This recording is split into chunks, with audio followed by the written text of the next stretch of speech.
இப்போ பேசிக் கான்செப்ட்ஸ் முடிச்சிட்டோம். பேசிக் கான்செப்டில் டோட்டிபொட்டன்சி, டிஃப்ரென்ஷியேஷன், டீடிஃப்ரென்ஷியேஷன், ரீடிஃப்ரென்ஷியேஷன் பார்த்துருக்கோம் இல்லையா. அடுத்து பிளான்ட் டிஷ்யூ கல்ச்சரில் பேசிக் டெக்னிக்ஸ் வந்து நம்ம பார்க்க போகிறோம். ஃபஸ்ட்டு இதில் பிளான்ட் டிஷ்யூ கல்ச்சர்னால் என்னென்னு டெஃபினேஷன் கொடுத்துருக்காங்கடா. Plant tissue culture is use to describe the in vitro இல்லை எதை டிஸ்கிரைப் பண்ணுறோம், in vitro inside the lab and the aseptic growth of any plant pots on a tissue culture medium. aseptic growth அப்படின்னா என்னது, செப்டிக்னா என்ன, ஏசெப்டிக்னா என்ன, ஏசெப்டிக்னா microbes free கண்டிஷனுக்கு தான் என்ன பேர், ஏசெப்டிக் கண்டிஷன். ஸோ அந்த பிளான்ட்ஸை வந்து இன்சைட் த லேபில் ஒரு அண்டர் த கண்ட்ரோல்டு கண்டிஷன் கீழே நம்ம க்ரோ பண்ணுறதா. எதில் க்ரோ பண்ணுறோம், கல்ச்சர் மீடியாவில். எதில், கல்ச்சர் மீடியாவில் க்ரோ பண்ணுறதா என்னது பிளான்ட் டிஷ்யூ கல்ச்சர். ஸோ இது வந்து 3 பேசிக் பிரின்சிபல்ஸ் வந்து இதில் மெயின் பிரின்சிபல்ஸாக இருக்குது. ஃபஸ்ட்டு என்னென்னு பார்த்தீங்கன்னா இந்த plant part or the explant. ஓகேவா, எதை நம்ம வந்து யூஸ் பண்ணி பிளான்ட்டை க்ரோ பண்ண போகிறோமோ அதுக்கு என்ன பேர், எக்ஸ்பிளான்ட். இந்த பிளான்ட் பாட் புரோட்டோபிளாஸ்டோ, செல்ஸோ, டிஷ்யூஸோ, ஆர்கேனோ, அதுதான் இந்த plant part or explant must be selected and isolate from the rest of the plant body. First எக்ஸ்பிளான்ட்டை செலக்ட் பண்ணணும். The explant must be maintained in controlled physical and chemical conditions. அடுத்து எக்ஸ்பிளான்ட்டை நம்ம என்ன பண்ணணும், அதுக்கு தகுந்த ஃபிசிக்கல் அண்ட் கெமிக்கல் கண்டிஷனில் அதை வந்து நம்ம மெயின்டைன் பண்ணுறது செகண்ட் ஒன்று. இப்போ எக்ஸ்பிளான்ட்டோட டெஃபினேஷன் உனக்கு இங்கே கொடுத்துருக்காங்கம்மா. The tissue taken from the selected plant is transferred to the culture medium often to establish a new plant. So எந்த ஒரு பிளான்ட்லேருந்து எந்த ஒரு பார்ட்லேருந்து நியூ பிளான்ட் வரப்போதோ அதை எக்ஸ்பிளான்ட் அப்படின்னு சொல்கிறோம். ஸோ அது வந்து அந்த ஹோல் பிளான்ட்லேருந்து நம்ம எடுத்துருக்கோம் இல்லையா, அது வந்து explant. The tissue that is taken from the selected plant transfer, எதை வந்து நம்ம கல்ச்சர் மீடியாவுக்கு ட்ரான்ஸ்ஃபர் பண்ண போகிறோமோ, எந்த பிளான்ட் பார்ட்டை கல்ச்சர் மீடியாவுக்கு ட்ரான்ஸ்ஃபர் பண்ண போகிறோமோ that is called as the explant. எது வந்து நியூ பிளான்ட்டை உருவாக்க போதோ அதுதான் என்னது, எக்ஸ்பிளான்ட். புரோட்டோபிளாஸ்டோ, செல்லோ, ஆர்கனல்ஸோ, டிஷ்யூஸோ நம்ம என்னென்னு சொல்கிறோம், எக்ஸ்பிளான்ட் அப்படின்னு சொல்கிறோம். ஸோ இதுக்கு லெபார்ட்டரி நீடர்ஸ் நம்மளுக்கு என்னென்ன தேவை அப்படின்னு பார்த்தீங்கன்னா, லெபார்ட்டரி ஃபெசிலிட்டிஸ் ஃபார் பிடிசி அப்படின்னு பார்த்தீங்கன்னா, ஃபஸ்ட்டு இதுக்கு நம்மளுக்கு என்ன இருக்கணும்னா வாஷிங் ஃபெசிலிட்டி இருக்கணும். ஓகேவா, ஸோ பிளான்ட் டிஷ்யூ கல்ச்சருக்கு முக்கியமாக என்ன தேவை அப்படின்னு பார்த்தீங்கன்னா washing facility for glasswares and oven for drying glasswares. Wash பண்ணுறதுக்கு கிளாஸ்வேர்ஸை வாஷ் பண்ணி அதை ட்ரை பண்ணுறதுக்கு ஓவன்ஸ் தேவை. அடுத்து மீடியா ப்ரிப்பரேஷன் ரூம்னு தனியாக ஒரு ரூம் இருக்கும். நியூட்ரியன் மீடியா ப்ரிப்பேர் பண்ணுறோம் இல்லையா, அதுக்கு மீடியா ப்ரிப்பரேஷன் ரூம்னு சொல்லிட்டு ஒரு செப்பரேட் ரூமு. அதில் என்னென்ன இன்ஸ்ட்ருமெண்ட்ஸ் இருக்கணும் அப்படின்னு பார்த்தீங்கன்னா autoclave, electronic balance, pH meter, இதெல்லாம் வந்து அதில் இருக்கணும். ஸோ நான் உனக்கு ஆட்டோக்ளேவோட ஃபோட்டோகிராஃப் காட்டுறேன்டா. கிளாஸ்வேர்ஸை ஸ்டெர்லைஸ் பண்ணுறதுக்கு, ஸ்டெர்லைசேஷன் என்னது, மைக்ரோப்ஸ் ஃப்ரீயாக மாற்றுறதுக்கு நம்மளுக்கு ஹெல்ப் பண்ணுறது என்னென்னு கேட்டிங்கன்னா இந்த ஆட்டோக்ளேவ்ன்ற இன்ஸ்ட்ருமெண்ட். இந்த இன்ஸ்ட்ருமெண்ட்ஸில் நம்ம என்ன பண்ணுறோம், கிளாஸ்வேர்ஸை ஸ்டெர்லைஸ் பண்ணுறதுக்கு யூஸ் பண்ணுற இன்ஸ்ட்ருமெண்ட் தான் என்னது, ஆட்டோக்ளேவ். அடுத்து செகண்ட் என்ன இன்ஸ்ட்ருமெண்ட் இருக்குன்னு கொடுத்துருக்காங்கம்மா, எலக்ட்ரானிக் பேலன்ஸ். ஒரு வேயிங் மிஷின் தான், வெயிட்டை எடை போடுற மிஷின் தான் என்னது, electronic balance. So media prepare பண்ணும்போது அதில் வந்து கால்சியம் எவ்வளோ இருக்கணும், பொட்டாசியம் எவ்வளோ இருக்கணும், நைட்ரஜன் எவ்வளோ, அந்த மீடியாஸ் வந்து 1 லிட்டர் மீடியா ப்ரிப்பேர் பண்ணுறோன்னா அதில் எவ்வளோ கிராம்ஸ் இருக்கணும் அப்படின்னு சொல்லி வெயிட்டை மெஷர் பண்ணுறதுக்கு யூஸ் பண்ணுறது எலக்ட்ரானிக் பேலன்ஸ். ஸோ அந்த பிளான்ட் க்ரோ ஆகிறதுக்கு ஆசிட் மீடியம் தேவையா, அசிடிக் மீடியம் தேவையா, அல்கலைன் மீடியம் தேவையா, நியூட்ரல் மீடியம் தேவையா அப்படின்றத வந்து பிஹெச் மீட்டரை வச்சு நம்ம டிட்டர்மைன் பண்ணிக்குவோம். அடுத்து transfer area, sterile room with laminar airflow bench and a positive pressure ventilation unit is called high efficiency particulate air filter to maintain the aseptic condition. நம்ம இப்போ எக்ஸ்பிளான்ட்டை மீடியாவில் ட்ரான்ஸ்ஃபர் பண்ணணும், எக்ஸ்பிளான்ட் ப்ரொடியூஸ் பண்ணணும், எக்ஸ்பிளான்ட்டை நம்ம செப்பரேட் பண்ணி எடுத்து ஸ்டெர்லைஸ் பண்ணணும், எக்ஸ்பிளான்ட்டை மீடியாவில் ட்ரான்ஸ்ஃபர் பண்ணணும் இல்லையா. மீடியாவுக்கு ட்ரான்ஸ்ஃபர் பண்ணுறதுக்கு என்ன தேவை அப்படின்னு பார்த்தீங்கன்னா, எதுக்குள்ளே நம்ம வச்சு ட்ரான்ஸ்ஃபர் பண்ணணும்னு பார்த்தீங்கன்னா லாமினார் ஏர்ஃப்ளோ பெஞ்ச் அப்படின்ற ஒரு இன்ஸ்ட்ருமெண்ட்ஸுக்குள்ளே தான் நம்மளோட இந்த ட்ரான்ஸ்ஃபரிங் டெக்னிக் வந்து அங்கே தான் நடக்கணும். ஓகேவா, ஸோ அதில் என்ன இருக்குன்னா அந்த laminar airflow chamber that is with the HEPA ஃபில்டரோட அது வந்து ப்ரெசண்ட்டாக இருக்கணும். ஹெப்பா ஃபில்டர் அப்படின்றது high efficiency particulate air filter, ஏரை ஃபில்டர் பண்ணக்கூடிய ஒரு ஹை பெர்ஃபார்மன்ஸ் ஃபில்டர் தான் அது ஹெப்பா ஃபில்டர். ஸோ அந்த லேமினார் ஏர்ஃப்ளோ சேம்பரில் இந்த ஃபில்டர் வந்து ப்ரெசண்ட்டாக இருக்கும். நம்ம லேமினார் ஏர்ஃப்ளோ சேம்பர் டயக்ராம்னு ஒன்று காட்டுறேன், பிக்சரும் காட்டுற பாரு. ஸோ பார்த்துக்கோமா, இதுதான் laminar air flow chamber. So இந்த ரீஜனில் தான் நம்ம என்ன பண்ணுவோம்னா அந்த எக்ஸ்பிளான்ட்டை வந்து நம்ம ட்ரான்ஸ்ஃபர் பண்ணுவோம் மீடியாக்குள்ளே. இதுக்குள்ளே பார்த்தீங்கன்னா ஹெப்பா ஃபில்டர் வந்து இதில் ஃபிக்ஸ் ஆகிருக்கும். அல்ட்ராவைலட் லைட் வந்து யூவி லைட் வந்து ஃபிக்ஸ் ஆகிருக்கும் மைக்ரோப்ஸ் எல்லாம் கில் பண்ணுறதுக்கு. ஸோ இந்த ஏரியாவில் தான் நம்ம என்ன பண்ணுவோம், எக்ஸ்பிளான்ட்டை வந்து மீடியாவில் வந்து ட்ரான்ஸ்ஃபர் பண்ணுவோம். அதுக்கு கண்டிப்பாக இந்த இன்ஸ்ட்ருமெண்ட் நம்மளுக்கு needed. Laminar air flow chamber, இதை ஃபுல்லாக நம்ம எத்தனை நாள் யூஸ் பண்ணி எல்லாமே தொடச்சிட்டு ஃபுல்லாகவே மைக்ரோப்ஸ் ஃப்ரீயாக அதை மாற்றிட்டு, ஸோ இந்த இடத்துல தான் நம்ம என்ன பண்ணுவோம்னு பார்த்தீங்கன்னா எக்ஸ்பிளான்ட்டை வந்து மீடியாவில் ட்ரான்ஸ்ஃபர் பண்ணுவோம். இதுக்கு பேர் என்னது, laminar air flow chamber. Third one என்னன்னு பார்த்தீங்கன்னா கல்ச்சர் ஃபெசிலிட்டிஸ். வேறு என்னென்னலாம் தேவை அப்படின்னு பார்த்தீங்கன்னா growing the explant inoculated into the culture tube at temperature வந்து 22 to 28 degree Celsius இருக்கணும். லைட் வந்து 2400 லக்ஸ் இருக்கணும். With photo period of 8 to 16 hours வந்து ஃபோட்டோ பீரியட், லைட் பீரியட் வந்து 8 to 16 hours இருக்கணும். அண்ட் தென் ரிலேட்டிவ் ஹியூமிடிட்டி, ஈரப்பதம் எவ்வளோ இருக்கணும்னு பார்த்தீங்கன்னா 60% ஈரப்பதம் வந்து ஹியூமிடிட்டி வந்து இருக்கணும். ஸோ ஃபஸ்ட்டு வாஷிங் ஃபெசிலிட்டி இருக்கணும், கிளாஸ் வாஷ் பண்ணணும். தென் ஓவன்ஸ் ட்ரை பண்ணுறதுக்கு Owens need. Media preparation room இருக்கணும், அதில் என்னென்ன இன்ஸ்ட்ருமெண்ட்ஸ் இருக்கணும், ஆட்டோக்ளேவ் இருக்கணும், எலக்ட்ரானிக் பேலன்ஸ் இருக்கணும், பிஹெச் செக் பண்ணுறதுக்கு பிஹெச் மீட்டர் இருக்கணும். இதெல்லாம் வந்து அந்த மீடியா ப்ரிப்பரேஷன் ரூமில் இருக்கணும். அடுத்து ட்ரான்ஸ்ஃபர் ஏரியான்னு பார்த்தீங்கன்னா laminar air flow chamber with HEPA filter வந்து அதில் ப்ரெசண்ட்டாக இருக்கணும். ஸோ அந்த ஃபில்ட்ரு என்ன பண்ணுது, ஏரில் உள்ள அந்த மைக்ரோப்ஸ் எல்லாம் வந்து ஃபுல்லாக ஸ்டெரைல் பண்ணி அது ஒரு மைக்ரோப்ஸ் ஃப்ரீ ரீஜனாக மாற்றி கொடுக்கும். அடுத்து கல்ச்சர் ஃபெசிலிட்டிக்கு வேறு என்னென்ன டெம்பரேச்சர், என்னென்ன கல்ச்சர் டியூப்ஸை மெயின்டைன் பண்ணுற டெம்பரேச்சர் பார்த்தீங்கன்னா 22 to 28 டிகிரி செல்சியஸ் இருக்கணும். லைட்டு வந்து 2400 லக்ஸ் இருக்கணும். ஃபோட்டோ பீரியட், லைட் பீரியட் எவ்வளோ இருக்கணும்னு கேட்டிங்கன்னா 8 to 16 hours வந்து அதில் இருக்கணும். ஹியூமிடிட்டி வந்து 16 hours. இதெல்லாம் basic need for the plant tissue கல்ச்சர்மா. இப்போ தான் நம்ம 5 மார்க் கொஷினுக்குள்ளே இங்கே இன்வால்வ் ஆகிறோமா. Techniques involve in plant tissue culture. So technique involves, அது பேசிக் கான்செப்ட் மாற்றிடாத. ஃபஸ்ட்டு ஸ்டெர்லைசேஷனை என்னன்னு சொல்லி டெஃபினேஷன் கொடுத்துருக்காங்க பாரு. ஸ்டெர்லைசேஷன் என்னது, it is a technique employed to get rid of microbes such as bacteria, fungi in the culture medium, vessels and explants. Culture மீடியாவில், வெசல்ஸில், எக்ஸ்பிளான்ஸில் நம்ம use பண்ண போகிற கல்ச்சர் மீடியமில், நம்ம யூஸ் பண்ணக்கூடிய வெசல்ஸில், நம்ம யூஸ் பண்ணக்கூடிய எக்ஸ்பிளான்ட்டில் எதுலேயுமே என்ன இருக்கக்கூடாது, மைக்ரோப்ஸ் இல்லாத மைக்ரோப்ஸ் ஃப்ரீ கண்டிஷனை தான் நம்ம என்னன்னு சொல்கிறோம், sterilization. To get rid of microbes, that is called as sterilization. Sterilization அப்போ புரிஞ்சா, மைக்ரோப்ஸ் இல்லாத, கண்டாமினேஷன் இல்லாத ஒரு ஏரியா தான் என்னது, ஸ்டெரிலைசேஷன் பிளேஸ் அப்படின்னு சொல்கிறோம். அடுத்து மெயின்டெனன்ஸ் ஆஃப் ஏசெப்டிக் என்விரான்மெண்ட். எப்படியெல்லாம் ஏசெப்டிக் என்விரான்மெண்ட்டை நம்ம மெயின்டைன் பண்ணலாம் அப்படின்ட்டு இருக்காங்க. During the in vitro tissue culture maintenance of aseptic environment condition should be followed. So இதில் எதுக்கு ஸ்டெரிலைசேஷன் முக்கியமாக சொல்கிறாங்கன்னு பார்த்தீங்கன்னா, ஏதாவது சின்னதாக ஒரு கண்டாமினேஷன் இருந்தாலும் டோட்டலாக அந்த நம்மளோட அந்த டோட்டல் ஒர்க்குமே அதை என்ன பண்ணிடும், டெஸ்ட்ராய் பண்ணிடும். சின்ன ஒரு கண்டாமினேஷன் வந்தால் கூட எல்லா ஃபங்கஸ் எல்லாத்துலேயுமே டெவலப் ஆகி எல்லாத்தையுமே ஃபங்கஸ் வந்து இந்த பிளான்ட்டோட நம்மளோட ஹோல் ப்ராஜெக்டையுமே அதை என்ன பண்ணிடும், ஃபுல்லாக டோட்டலாக டேமேஜ் பண்ணிடும். ஈஸியான மெத்தடில் உனக்கு கொடுத்துருக்காங்கம்மா இங்கே. ஸோ இதை நீ பார்த்து நோட்டில் எழுதி அண்டர்ஸ்டாண்ட் பண்ணிக்கோ. மெயின்டெனன்ஸ் ஆஃப் ஏசெப்டிக் என்விரான்மெண்ட் அப்படின்னு பார்த்தீங்கன்னா, கிளாஸ் வேர்ஸ் எதெல்லாம் நம்ம ஸ்டெர்லைஸ் பண்ணணும் அப்படின்னு பார்த்தீங்கன்னா, glasswares, test tubes, conical flask, அப்புறம் இங்கே யூஸ் பண்ணுற ஃபோர்செப்ஸு, ஸ்கேல்பல்ஸு, பெட்ரி டிஷ்ஷஸ் எல்லாத்தையும் நம்ம என்ன பண்ணணும், ஸ்டெர்லைஸ் பண்ணணும். All accessories in the wet steam sterilizer use பண்ணணும். By using the wet steam sterilizer, நம்ம ப்ரெஷர் குக்கரில் போட்டு ஹீட் பண்ணுறது தான், ஓகேவா. ப்ரெஷர் குக்கரில் கிளாஸ் வாஷ் எல்லாம் நம்ம செட் பண்ணி ப்ரெஷர் குக்கரில் வச்சு ஒரு 10 விசில் விடுறோம் இல்லையா. ஸோ 10 விசில் விடும்போது தான் நம்ம அங்கே என்ன நடக்கும், ஸ்டெர்லைசேஷன் நடக்கும். ஸோ இங்கே அதுக்கு பதிலாக என்ன இன்ஸ்ட்ருமெண்ட் யூஸ் பண்ணுறோம், ஆட்டோக்ளேவ் அப்படின்ற ஒரு இன்ஸ்ட்ருமெண்ட் செட் பண்ணுறோம். அதில் எவ்வளோ டெம்பரேச்சர் செட் பண்ணுறோம் அப்படின்னு பார்த்தீங்கன்னா 121 டிகிரி செல்சியஸ். அதுதான் முக்கியம்.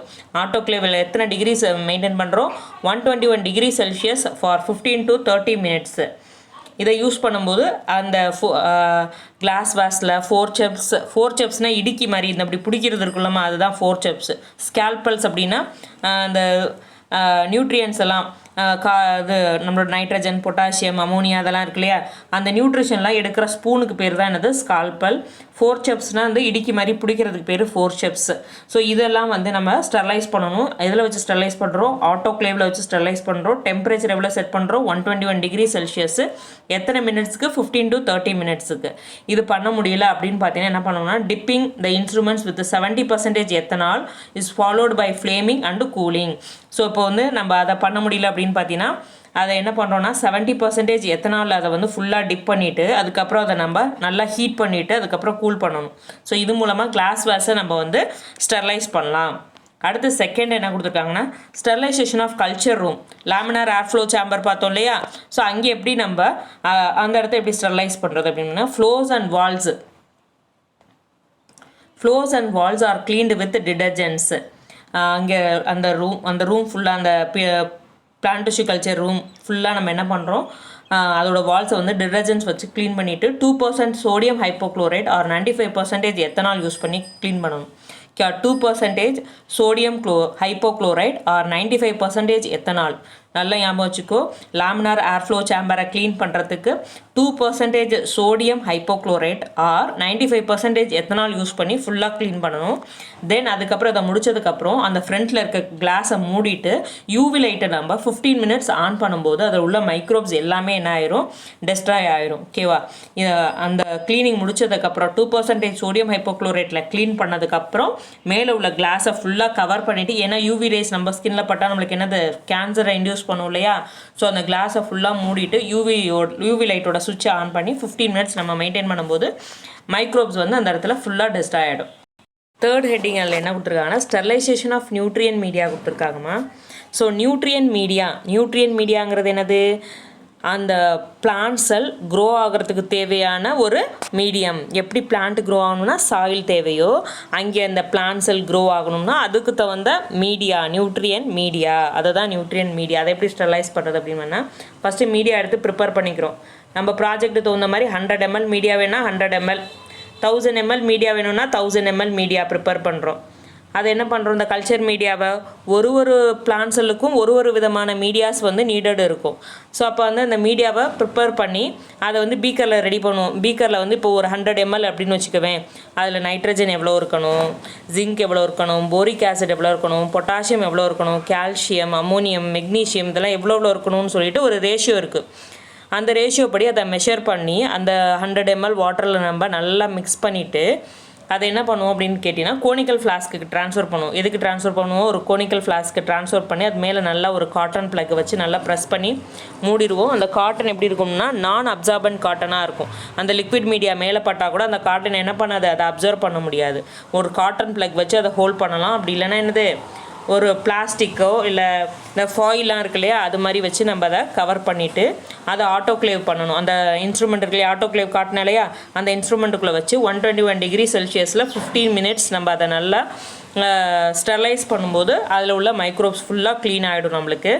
இதே வந்து பிளான்ட் எக்ஸ்ட்ராக்டையோ விட்டமின்ஸையோ ஹார்மோன்ஸையோ அல்லது அமினோ ஆசிட்ஸையோ நம்ம அது மாதிரி ஆட்டோக்ளேவ் பண்ண முடியாது. அதை எதில் பண்ணணும்னு கேட்டிங்கன்னா, மில்லிபோர் ஃபில்டர்னு சொல்லிட்டு ஒரு ஃபில்டர் இருக்குது. அதோட சைஸ் வந்து 0.2 mm. ஸோ அதை யூஸ் பண்ணி அந்த மில்லிபோர் ஃபில்டரை யூஸ் பண்ணி இந்த மாதிரி plant extract, vitamins, hormones, amino ஆசிட்ஸில் உள்ள மைக்ரோப்ஸை நம்ம ஸ்டெர்லைஸ் பண்ண முடியும். அடுத்து என்னது, ஸ்டெர்லைசேஷன் ஆஃப் எக்ஸ்பிளான்ட். ஓகே, அப்போ எக்ஸ்பிளான்ட் நம்ம ஒரு லீஃபோட டிப்பையோ ரூட்டோட டிப்பையோ எடுக்கிறோன்னு வச்சுக்க, அது தூக்கி ஆட்டோக்ளேவில் வச்சு 121 டிகிரி செல்சியஸில் 15 மினிட்ஸ் வச்சா என்ன ஆகிடும், இலையெல்லாம் நல்லா வெந்து கீரை மசியல் ஆகிடும் இல்லையா. ஸோ அப்போ எக்ஸ்பிளான்ட்டை நம்ம என்ன பண்ணணும், சர்ஃபேஸ் ஸ்டெர்லைசேஷன் மட்டும்தான் பண்ணணும், அது ஆட்டோக்ளேவ்லாம் பண்ணக்கூடாது. ஸோ எக்ஸ்பிளான்ட்டில் washed in tap water and then with 0.1%. இந்த பர்சன்டேஜ்லாம் இங்கே முக்கியம். 0.1%னா எவ்வளவு, 100ல் 0.1% தான் உனக்கு என்னது இருக்குது, மெர்க்குரி குளோரைடு இருக்குது. அதை வச்சு க்ளீன் பண்ணணும். அப்படி இல்லைனா 70% எத்தனால் யூஸ் பண்ணி, இதெல்லாம் டைல்யூட்டட் ஃபார்ம், 70% எத்தனால் யூஸ் பண்ணி வெளியில் உள்ள அந்த சர்ஃபேஸை மட்டும் க்ளீன் பண்ணணும். அதுதான் சர்ஃபேஸ் ஸ்டெர்லைசேஷன் ஆஃப் எக்ஸ்பிளான்ட். இப்போ இதில் 4 பார்த்துருக்கோம்மா, புரிஞ்சா 4மே உனக்கு.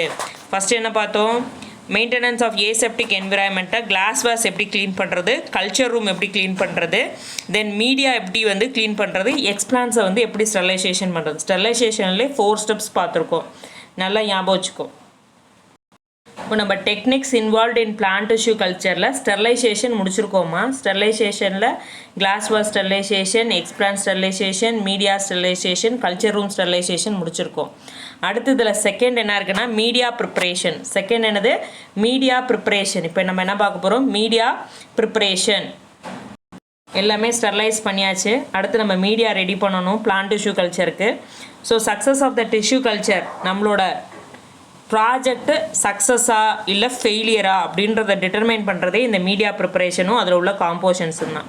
த success of tissue culture lies in the composition of growth medium, plant growth regulators and culture conditions such as temperature, pH, light and humidity. So இதெல்லாம் ப்ராப்பராக இருந்தால் தான் நம்மளோட டிஷ்யூ கல்ச்சர் நம்மளுக்கு பெஸ்ட் ரிசல்ட்டை கொடுக்கும். இதில் ஏதாவது மிஸ்டேக்ஸ் இருந்துச்சுன்னா அந்த டோட்டல் ப்ராஜெக்ட்டுமே என்ன ஆகிடும், நம்மளுக்கு ரிசல்ட்டை கொடுக்காது. எல்லா பிளான்ட்டுமே சரியாக அங்கே வந்து அந்த இடம் கண்டாமினேட் ஆகி ஃபுல்லாக வந்து அது டேமேஜ் ஆகிடும். No single medium is capable of maintaining optimum growth of all plant tissue. எல்லா பிளான்ட் டிஷ்யூக்கும் சிங்கிள் மீடியம் பத்தாது.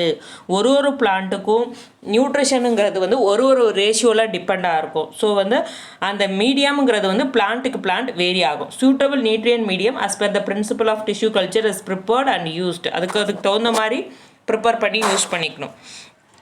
ஓகேவா. ஸோ இங்கே கொடுத்துருக்காங்க எம்எஸ் டிஃப்ரெண்ட் டைப்ஸ் ஆஃப் மீடியமில் ஒரு 5 டைப்ஸ் நம்மளுக்கு வந்து இங்கே கொடுத்துருக்காங்க. MS nutrient medium, Murashige's and Skoog's medium. In 1962 இது வந்து ஃபைண்ட் அவுட் பண்ணியிருக்காங்க. மோஸ்ட் காமன்லி யூஸ்டு மீடியம்னா எம்எஸ் மீடியம் தான். மோஸ்ட் காமன்லி யூஸ்டு மீடியம் எது, MS medium, Murashige's and Skoog's medium.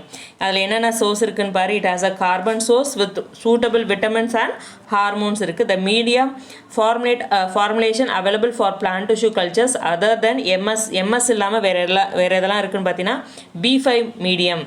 அதை ஃபைண்ட் அவுட் பண்ணவர் Gamborg et al in 1968. White medium, White 1943. Nitsch medium, Nitsch and Nitsch in 1969. A medium may be solid or semi solid or liquid. For solidification அது ஒரு for solidification gelling agents like agar is used பண்ணுறாங்க இங்கே. Okay, media வந்து உனக்கு 3 கண்டிஷன்லையுமே இருக்குது. Solid media இருக்குது, liquid media இருக்குது, செமி சாலிட் மீடியா இருக்குது. சாலிட் மீடியாவுக்கு என்ன ஏஜென்ட் யூஸ் பண்ணுறாங்கன்னு பார்த்தீங்கன்னா அகர், ஜெல்லிங் ஏஜென்ட் என்னது அகர் யூஸ் பண்ணுறாங்க. ஓகேவா. ஜெல்லெல்லாம் இப்போ ஜெல்லியெல்லாம் ப்ரிப்பேர் பண்ணுறாங்களா அகரை யூஸ் பண்ணி தானே ப்ரிப்பேர் பண்ணுறாங்க.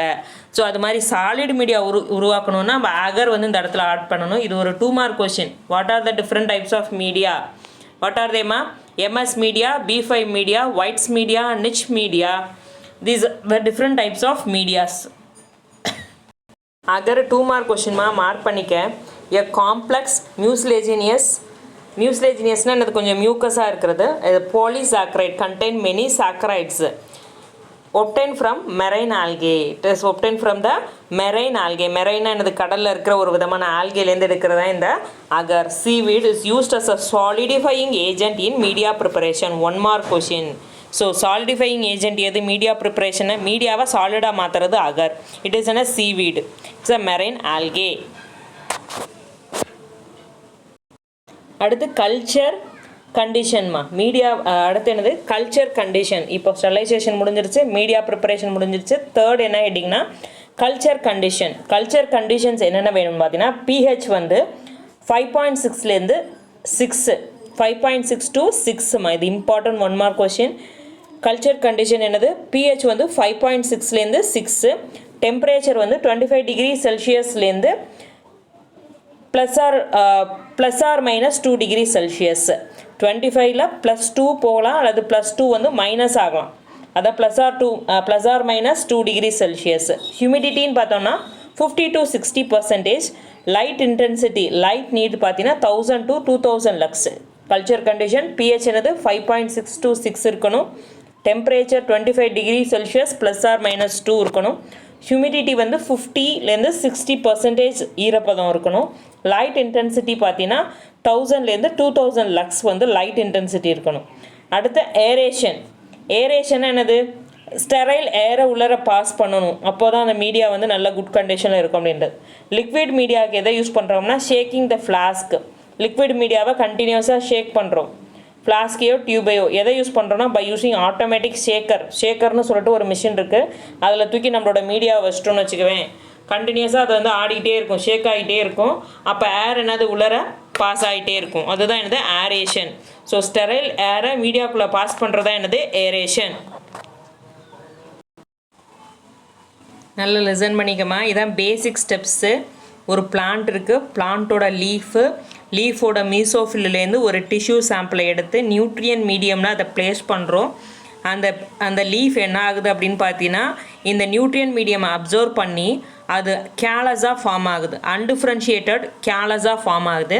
தென் கேலஸை நம்ம ஸ்ப்ளிட் பண்ணி அதர் நியூட்ரியன் மீடியம்க்கு ட்ரான்ஸ்ஃபர் ஆகும்போது ஒரு கேலஸ்லேருந்தும் என்னது சிங்கிள் பிளான்ட்லெட்ஸ் வந்து உருவாகுது, நிறைய பிளான்ட்லெட்ஸ். அந்த கேலஸ்லேருந்து என்னது தௌசண்ட்ஸ் ஆஃப் பிளான்ட்லெட்ஸ் உருவாகிறது தான் பிளான்ட் டிஷ்யூ கல்ச்சர். ஓகேவா? ஸோ பிளான்ட்டோட லீஃப்லேருந்து மீசோஃபில் செல்ஸ்லேருந்து டிஷ்யூ சாம்பிள்ஸ் எடுத்து நியூட்ரியன் மீடியமில் ப்ளேஸ் பண்ணுறோம். அந்த எக்ஸ்பிளான்ட் என்னவா மாறுது, கேலஸாக கன்வெர்ட் ஆகுது. கேலஸை நம்ம ஸ்ப்ளிட் பண்ணி வைக்கும்போது ஒரு அந்த கேலஸ்லேருந்து ஒரு பிளான்ட்லெட்ஸ் வந்து க்ரியேட் ஆகிறதா என்னது basic steps in plant tissue culture. அடுத்து 4th ஸ்டெப்புமா. ஃபஸ்ட்டு ஸ்டெப் என்னடா பார்த்தோம், sterilization. Second step media preparation. Third step culture condition. 4th step என்னது இண்டக்ஷன் ஆஃப் கேலஸ். இதில் என்ன பண்ண கேலஸ் எப்படி ஃபார்ம் ஆகுது, அதுதான் என்னது இண்டக்ஷன் ஆஃப் கேலஸ். இங்கே என்னது எக்ஸ்பிளான்ட்னா ஒன்று தெரியும், லீஃபோட டிப்போ, ஷூட்டோட டிப்போ, ரூட்டோட டிப்போ, அல்லது ஒரு மீசோஃபில் செல்ஸோ டிஷ்யூஸோ ஆர்கன்ஸோ, இதுதான் நம்ம என்னென்னு சொல்கிறோம் எக்ஸ்பிளான்ட். 1 to 2 சென்டிமீட்டர் எடுத்துகிட்டு sterile segment selected from the leaf, stem or tuber or from the root is inoculated. Inoculated-னா என்னது ட்ரான்ஸ்ஃபர் பண்ணுறதா. இனாக்குலேட்டடுக்கு என்ன மீனிங் கொடுத்துருக்காங்க பாரு, transferring the explant to the sterile glass tube containing nutrient medium. Glass tube nutrient medium இருக்குது அந்த sterile test டியூப்குள்ளே எக்ஸ்பிளான்ட்டை transfer பண்ணுற ப்ராசஸ்க்கு தான் என்ன பேர் இனாக்குலேஷன். இனாக்குலேஷன் என்னது transferring the explant to the nutrient medium தான் என்னது இனாக்குலேஷன். இனாக்குலேட் பண்ணுறோம். இந்த MS medium supplemented with auxin. So அந்த மீடியமில் என்ன மீடியம் எடுத்துருக்காங்க, MS medium. Murashige's and Skoog's medium. இது supplemented with the compound growth hormone auxin and it is incubated with the temperature of 25 degree Celsius plus or to minus degree Celsius and then alternating light and dark periods of 12 hours. 12 hours light இருந்ததுன்னா 12 hours dark இருக்கணும் to induce the cell division and soon the upper surface of explant is develops into a callus. So அந்த எக்ஸ்பிளான்ட்டோட Appar surface என்னவா மாறுது, கேலஸாக மாறுது. Temperature எவ்வளோ கொடுக்குறோம், 25 degree Celsius. Light period 12 hours, dark period 12 hours கொடுக்குறோம். தென் வந்து செல்ஸ், அதில் இருக்க செல்ஸ், அந்த எக்ஸ்பிளான்ட்டில் இருக்க செல்ஸ் டிவைட் ஆகி எனக்கு என்னது upper surface of the explant is developed into a கேலஸாக மாறுது. கேலஸுக்கு டெஃபினேஷன் கீழே கொடுத்துருக்காங்க. ஸோ இது 2 mark கொஸ்டினில் கண்டிப்பாக கேட்பாங்க. Callus is a mass of unorganized growth of plant cells or tissues in vitro culture condition. It is an unorganized growth of plant cells. நிறைய mass of cells இருக்கிறதுக்கு தான் என்ன பேர் கேலஸ் அப்படின்னு சொல்கிறாங்க. இப்போ இண்டக்ஷன் ஆஃப் கேலஸ் வந்துருச்சு. So nutrient மீடியில் upper surface of the explant divide ஆகி மாஸ் ஆஃப் செல்ஸ் ஃபார்ம் ஆகிறது தான் என்னது கேலஸ் அப்படின்னு சொல்கிறோம். இதுக்கு நீடு வந்து ஆக்சின் வந்து நீடு இருக்குது. அடுத்த ஸ்டெப் என்னன்னு கேட்டிங்கன்னா எம்ப்ரியோஜெனசிஸ். எம்ப்ரியோ ஃபார்ம் ஆக போகுது. இப்போ கேலஸ் வந்துருச்சு இல்லையா, கேலஸ்லேருந்து எம்ப்ரியோஸ் டெவலப் ஆக போகுது. கேலஸ்லேருந்து நிறைய thousands ஆஃப் எம்ப்ரியோஸ் வந்து ஃபார்ம் ஆக போகுது. இந்த கேலஸ் செல்ஸ் அண்டர்கோ டிஃப்ரென்ஷியேஷன். கேலஸில் இருக்கிற ஒரு செல்லும் டிஃப்ரென்ஷியேட் ஆகி சொமாட்டிக் எம்ப்ரியோஸை ஒவ்வொரு எம்ப்ரியோஸ் அதில் இருக்க ஒன்று என்னது ஒரு எம்ப்ரியோஸை ஃபார்ம் பண்ணுது. Such and embryos is known as embryoids.